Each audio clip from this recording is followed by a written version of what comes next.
Is Elvis Merzlikins the answer in goal for the Columbus Blue Jackets? Are they going to have to lean on their younger goalies, or is Elvis going to step up this season? We'll find out. We'll talk about that on today's Locked On Blue Jackets. You're Locked On Blue Jackets, your daily podcast on the Columbus Blue Jackets, part of the Locked On Podcast Network. Your team every day.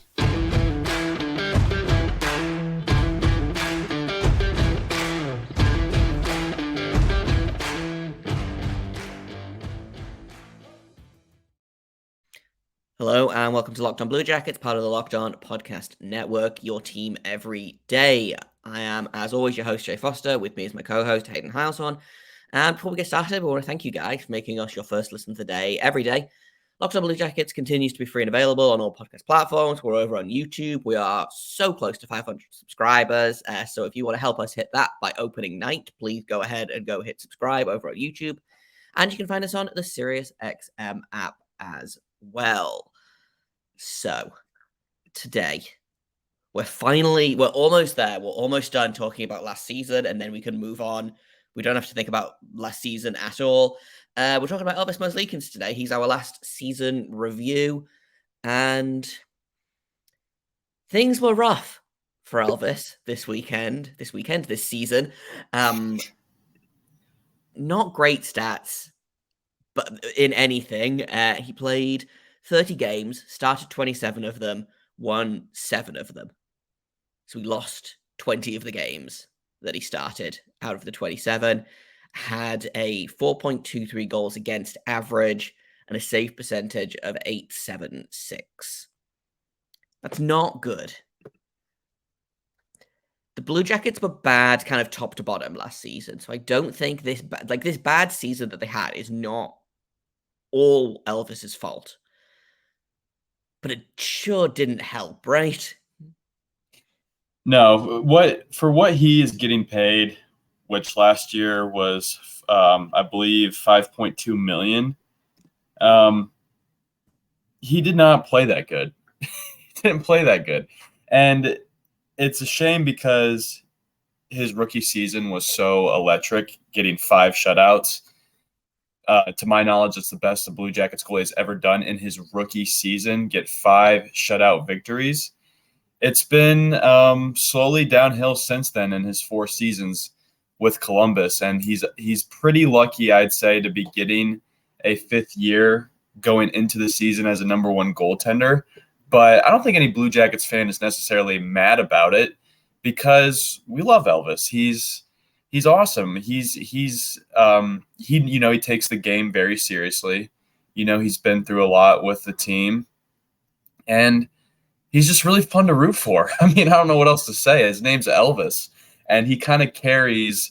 He's obviously named, believe it or not, after Elvis Presley. I think that's confirmed. I think he said that before, and he kind of carries that rock star vibe with him, which plays so well into hockey. But of course, hockey is a sport that's filled with a bunch of, overconfident, young men. And he still sticks out in the bunch of them as this guy who believes that when he is zoned in, he truly is the best goaltender in the NHL. And I love when he gets in that mode. Do you remember that season, Jay, when he didn't want to talk to any of the media and was like, I can't talk to you guys anymore. I'm done talking to you guys. I'm just going to play hockey. I'm done talking. And then he did that. And then his play increased and he started winning games. When he taps into that, Elvis, I think the Blue Jackets can go anywhere they want to go with him. I think he can be a Vezina contender. I think he's that good when he's locked in. We just haven't seen that guy in several seasons. And I don't know about you, Jay, but it's concerning. It is a little, well, I say a little bit. It's a little bit more than a little concerning. I'm not super worried yet. I think Elvis needs to have a big season this season. However, I feel like we've been saying that for 3 seasons now. His save percentage has dropped basically every season. So in his rookie season, he had a .923. Second season, a .916. Third season, a .907. And then last season, an .876. It's not ideal. In 137 games, he has 55 wins. So just a little bit under 500, give or take. But yeah, Elvis needs to be They need Elvis to be the guy this season. They don't have that safety net in Korpisalo. His backup is going to be Daniil Tarasov, who is very young, very untested, looks very promising, but still has, I think, a grand total of 17 NHL games under his belt. We talk about bringing Aaron Dell in to kind of lighten the load a little bit. He's not going to be the answer either. Elvis needs to be the answer in goal for the Blue Jackets, because otherwise I don't really know what the solution is. That contract is basically untradeable unless you give something up as well. Like LA managed to get rid of Cal Peterson's $5 million contract, but they also had to give like 2 defensemen and take Ivan Provorov's take a third of Ivan Provorov's contract in the Provorov trade, So it's a tough one, because you do look at Elvis's game, and Elvis is a very kind of athletic, very not quite like Bobrovsky level of controlled chaos, but he definitely has a similar-ish game to Bobrovsky, I think, where, he loves to play the puck. He loves to he's just a really reactionary goalie, but like when he's on, that's a good thing. If he's off, it's overreactions and it's overreaching and it's, getting caught out of position. Like, how many times this season did Elvis get caught out of position, either behind the net or he slid and missed his posts and ended up, 3 feet outside of the crease? That happened, I feel like, about 85 times this season. But when he's good, he's really good. Like, you think back to that rookie season, you think back to how confident and calm he was, And like you say, he's a great personality. I really, really want him to have a good season this season, because otherwise it feels a little bit like it might be the end of the road. Like I said, that contract's basically untradeable unless you want to give something up as well. And then you're left with a buyout, and then you're paying a goalie to not play. I don't know what the buyout would look like for Elvis. Let me look that up real quick. I was going to say, I believe he's got 4 years left on his contract after like $20 million, season. $21 million buyout or something. If that's how much he has left, I think. So if they buy him out this season, what will happen is, instead of paying him for the next 4 seasons at $5.4 million, they will pay him $1.75 million for the next 6 seasons.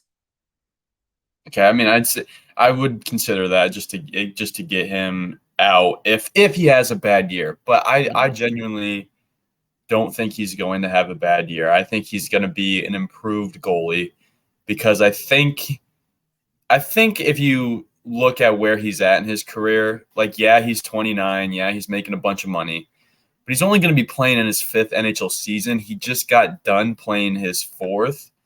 So in my eyes, he's still learning how to be an NHL goalie. And I believe he actually played on a physically different sized rink in Europe where he was at before. So he had a lot to adjust to in Columbus and in the NHL already.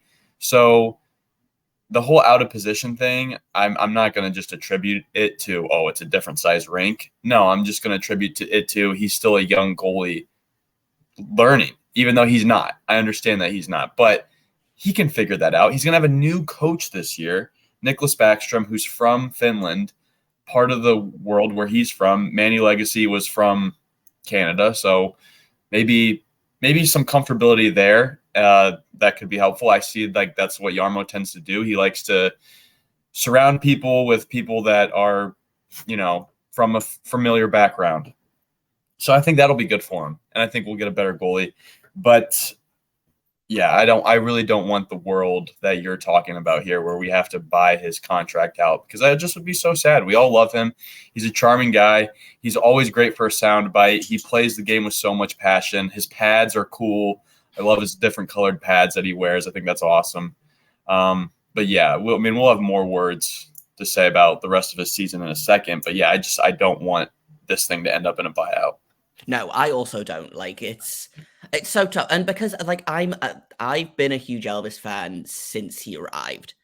basically. And he came in with all of this energy and all of this character, and obviously he struggled to start his career. I think it took him 8 or 9 games to get his first win, and then he kind of took off after that. And I was like, okay, good. This is the next Bobrovsky. We're good to go. Here we go, you know?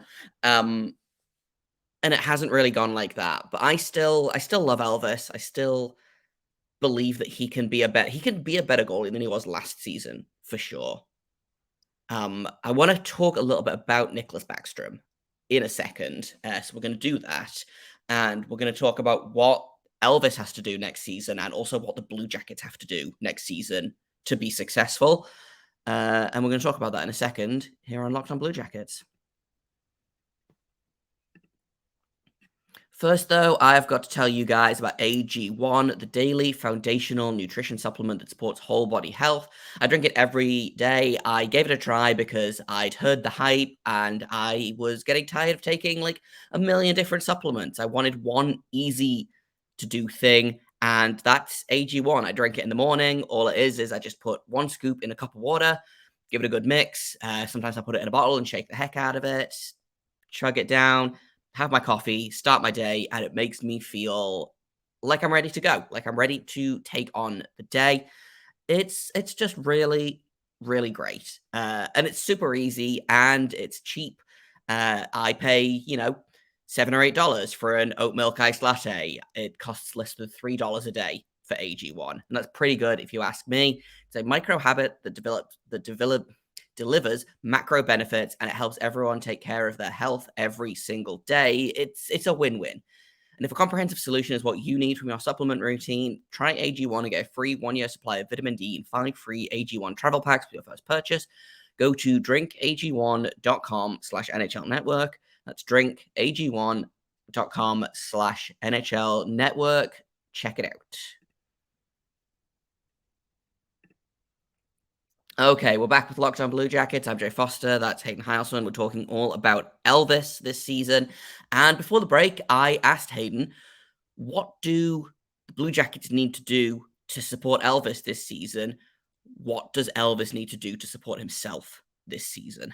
Like, what is the answer for Elvis to right out the gate have the best chance that he needs?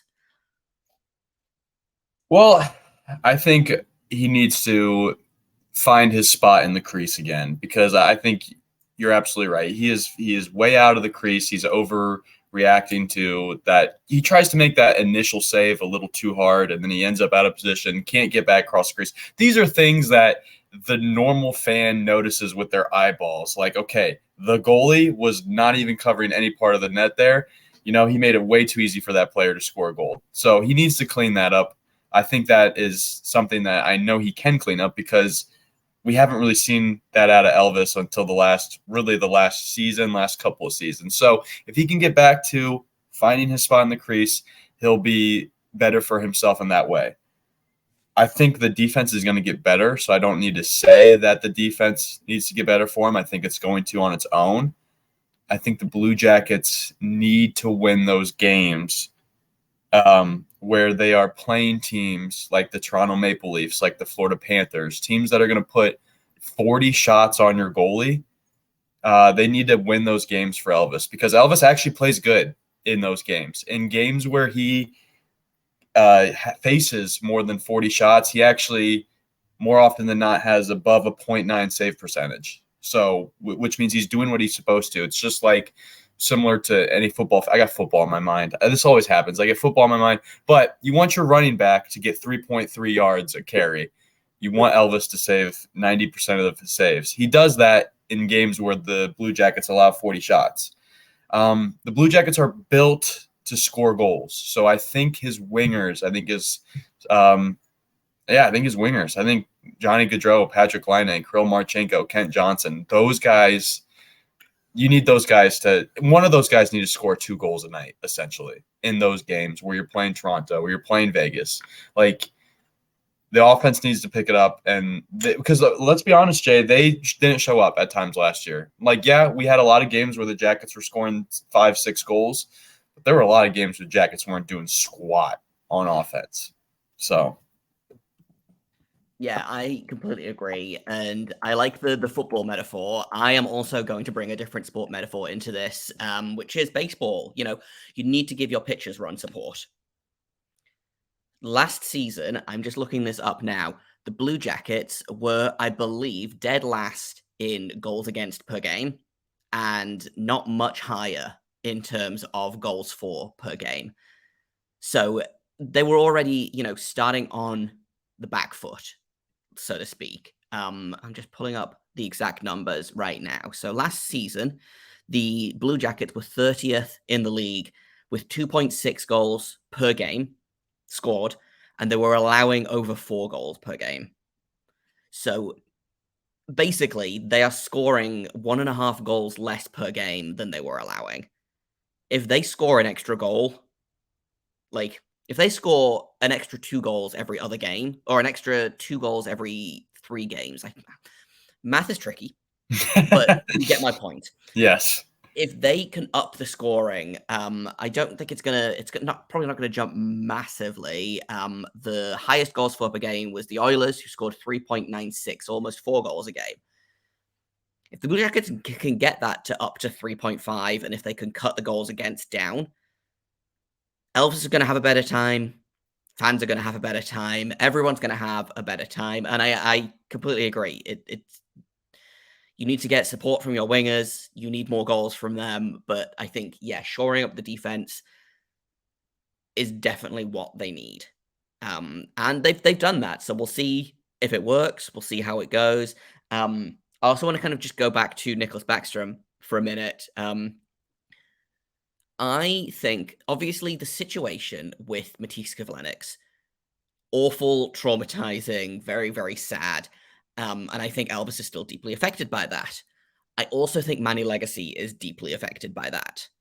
And I wonder if it's tough to work with someone when you've shared that kind of trauma, I think. And I do think that Elvis and Manny were more friends than they were co-workers. And so I wonder if bringing in someone like Nicholas Backstrom will help Elvis, because it's going to give him someone to bounce off of and someone who can be his co-worker, be his supervisor, I guess. And it feels bad to say that, because I don't blame Manny Legacy for not being able to get the best out of Elvis, but I wonder if bringing someone else in and allowing Elvis to have someone that he can work with instead of someone that he can be friends with is going to help. I also like what you said about how Yama likes to surround people with, familiar faces, and I do love that they do seem to be running with a buddy system with the Blue Jackets. So maybe Nick Backstrom will be Elvis's buddy. I also think Daniil Tarasov is a good candidate for Elvis's buddy. Elvis is fluent in Russian, so and I really loved that first season of Elvis's, where he and Korpisalo were just really good friends and enjoyed hanging out together, and they had healthy competition, but it never seemed mean. So I would love for our goalies to be friends again. Is the long and short of it. So that's kind of how I feel about that. Shall we hand out some grades? Should we hand out some homework? Yes. Cool. We'll do that in just a minute. And then I think what we'll do is we'll give a grade to the goalies in general, and also maybe we'll give a grade to the Blue Jackets in general. Oh, I We'll do love that. in just a second here on Locked On Blue Jackets.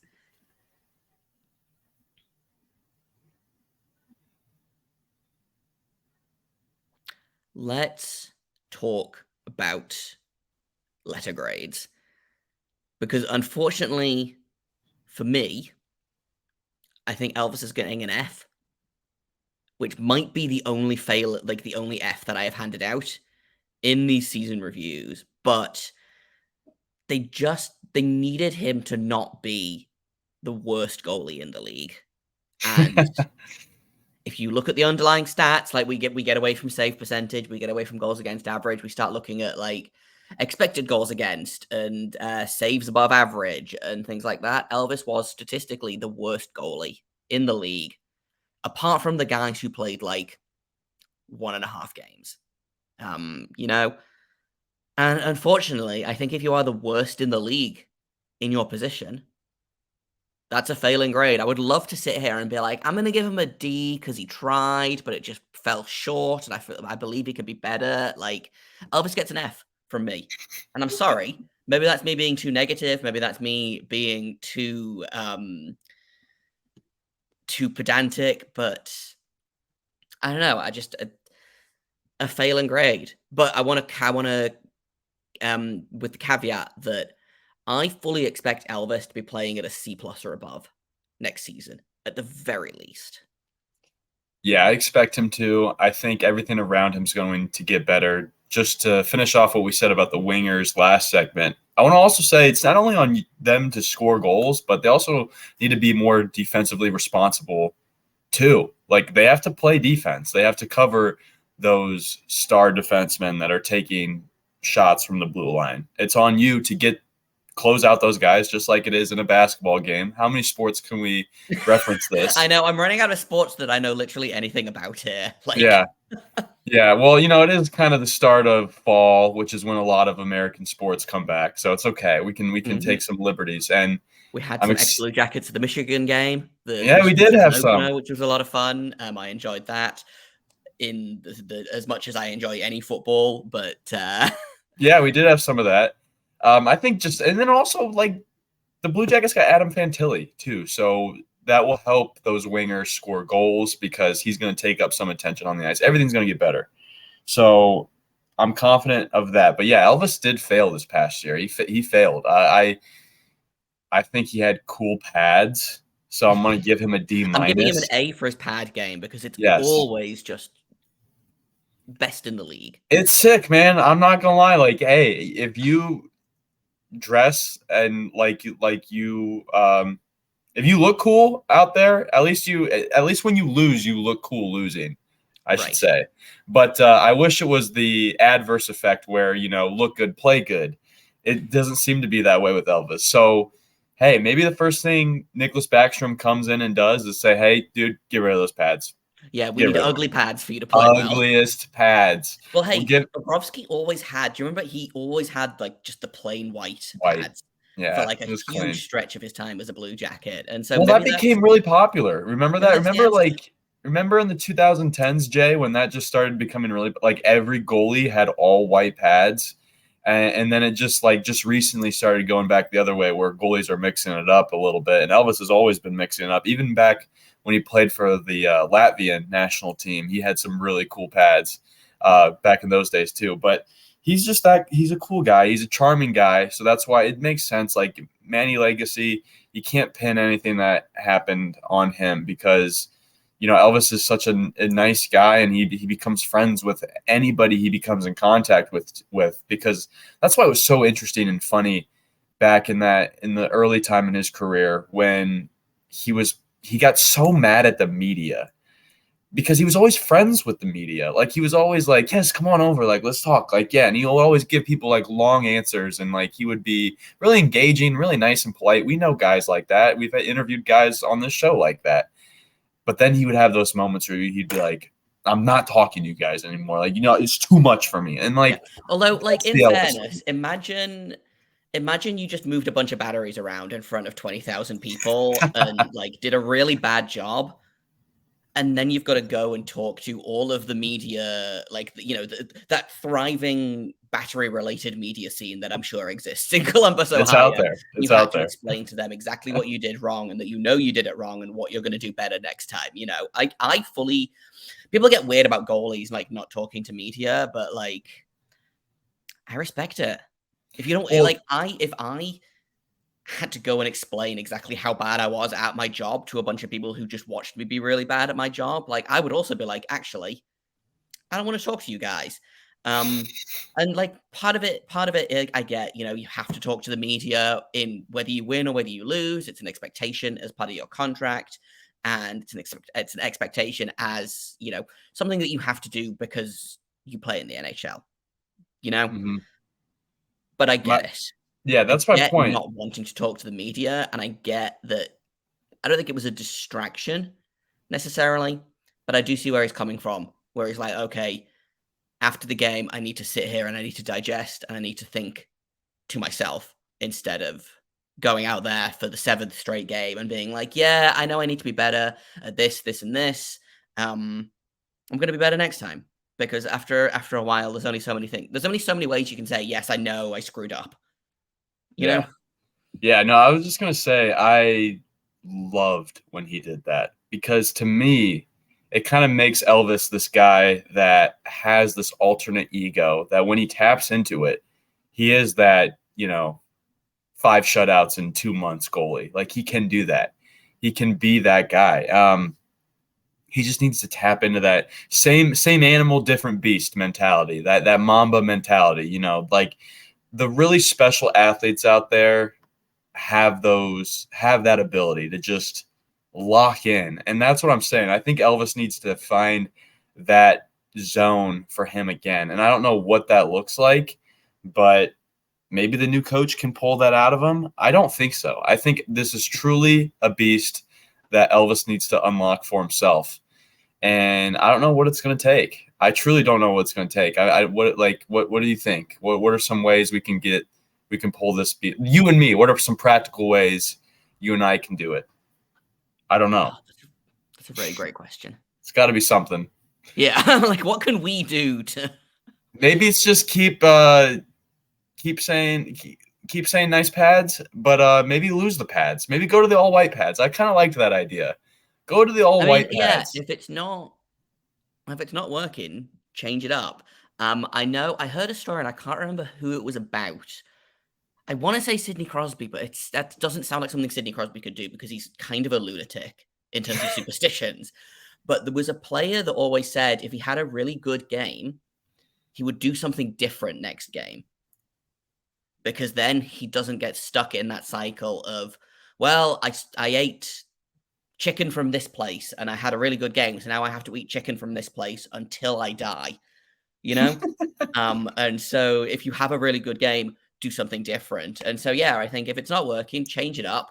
But it gets really easy, I think, to be stuck in, and I'm guilty of it as well, of they won when I was wearing, like, I joke about it all the time, how my Nick Foligno jersey is cursed because I've never seen them win while I'm wearing it. But, like, that jersey has no impact on the team. Me wearing that jersey, they're not going to, like, see me in the nosebleed seat and, like, oh, Jay's got his Foligno jersey on. Everyone just lie down on the ice. Like, we can't make him win. But I think something that we can do as fans is to support him kind of when he has good games, lift him up. I have seen a lot of negativity about Elvis on Twitter, on Facebook, on, all kinds of platforms. And if he's smart, he doesn't read the media about himself. I believe he actually has deleted his Twitter account after there was an incident earlier this summer. But it's got to be tough. If he's smart, he doesn't read anything about himself online. But if he does, I think we should be there and be like, well, hey, Elvis had this really great game. Elvis had this really great game. He did really well here. Look at this amazing save, So I think that's something that we can do. Or you could be an insane person like me and wear the same T-shirt when you watch the Blue Jackets play on TV. And if you're wearing the lucky shirt, then they will win. So that's how it goes, right? That's what I'm saying. I like that. Encourage him when he wins because you're right. If he ends up just becoming a overpaid backup, a way overpaid backup, and and Daniel Tarasov is the number one guy, like we still need those 2 points. Elvis winning one game for us is worth it sometimes. Just live in the moment. You're absolutely right. Live in the moment when the season gets here. I can't wait till that happens. We're so close. We're so close. We're so close. I got my first preseason tickets. Like 5 weeks away, like 4.5 weeks away. We can do it. We've got Traverse City in a couple of weeks. That's going to be a lot of fun. I'm sure we'll have plenty of content about how many goals Adam Fantilli scores in that rookie tournament. 2 billion. Let's 2 billion goals. That's my prediction. Ken Johnson, I believe, scored 4 last season at Traverse City, so he's got in 3 games. So he's got that to beat. So yes, he does have that to beat. There you go. We'll see how that goes. We'll see. 2 billion would cover it, though. Scoring record. I want to just finish up with some final grades. Obviously, this is our last season review. Grade for the goalies. Grade for Blue Jackets in general. Go. I liked what the fans had to say on the community page. They gave the goalies a D, so I'll stick in that range and I'll go D-. I think overall, some good performances, actually more good performances than I thought I'd see looking at the season reviews, but definitely some bad performances out of everybody. So overall D-. For the team, I'm going to give the team a C- because guess what? They got Adam Fantilli. That's enough.